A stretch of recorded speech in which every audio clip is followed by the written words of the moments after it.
In this video, I'm going to be demonstrating how to change the rear differential fluid in this 2013 BMW 335i. This should be the same for any F30, F31, F32, or F33 variants. Lots of BMWs that use the same rear diff. This is a pretty straightforward job, but there is one challenge in that there is no drain plug in these rear diffs. So you have to suction out the fluid from the fill plug. You'll need some kind of pump like this fluid transfer pump. There's lots of different variations of these and they're pretty cheap.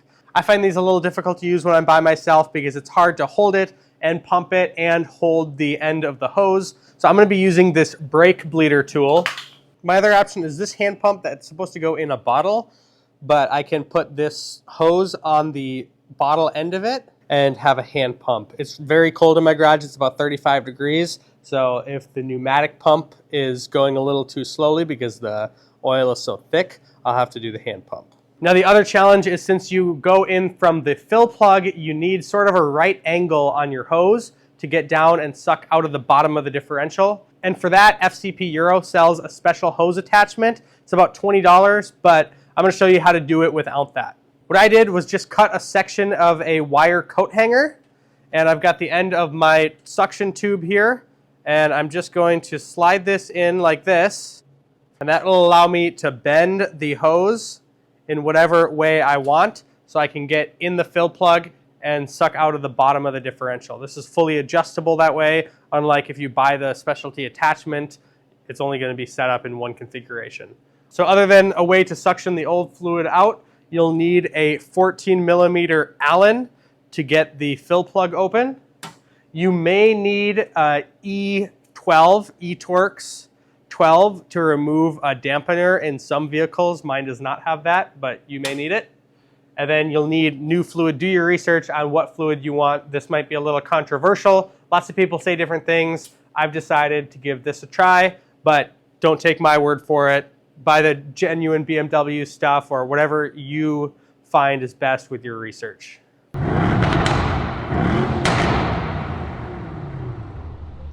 Now get the car lifted up however you normally do that, with jacks, jack stands, or in my case, these quick jacks.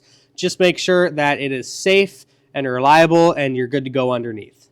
Locate the differential and throw a drain pan underneath, just in case for whatever drips out. Now, of course, this is your differential, and right here is the drain plug that takes a 14mm Allen.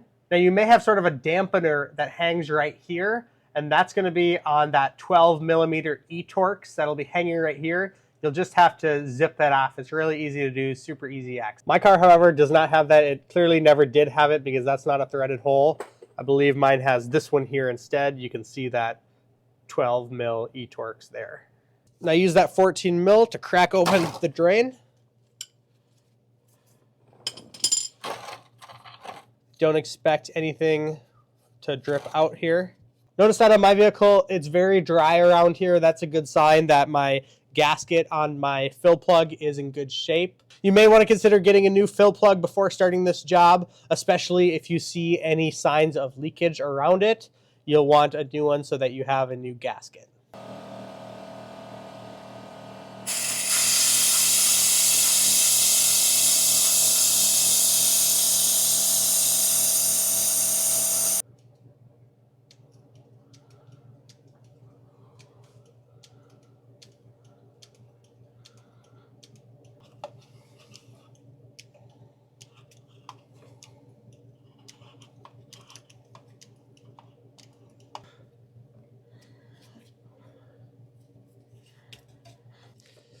I seem to have gotten all of it now.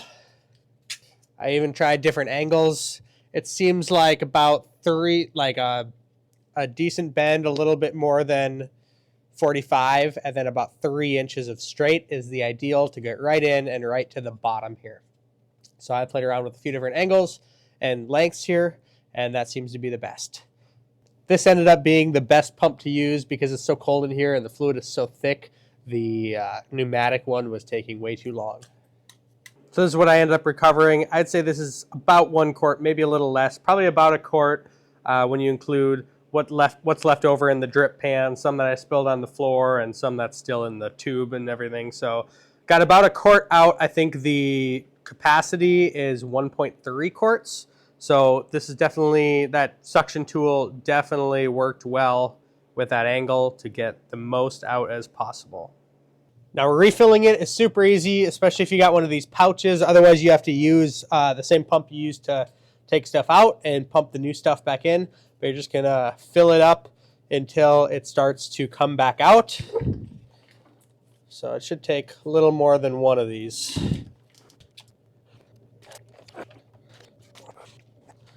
And we'll start the second one. I don't expect it to take much of this. Okay. Totally overdid it, but that's okay. I'm just going to wait until this goes from a steady flow to a drip, occasional drip.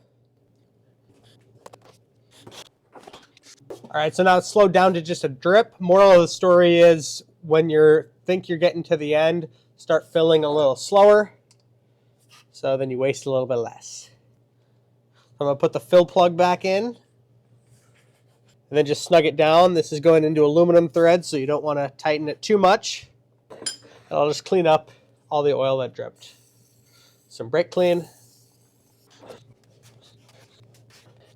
And that's it for me. If you had the dampener here, you just need to reinstall that, and then you're all set. Thank you so much for tuning in and watching this video. If you enjoyed it or you found it educational, please subscribe to the channel. It really helps out.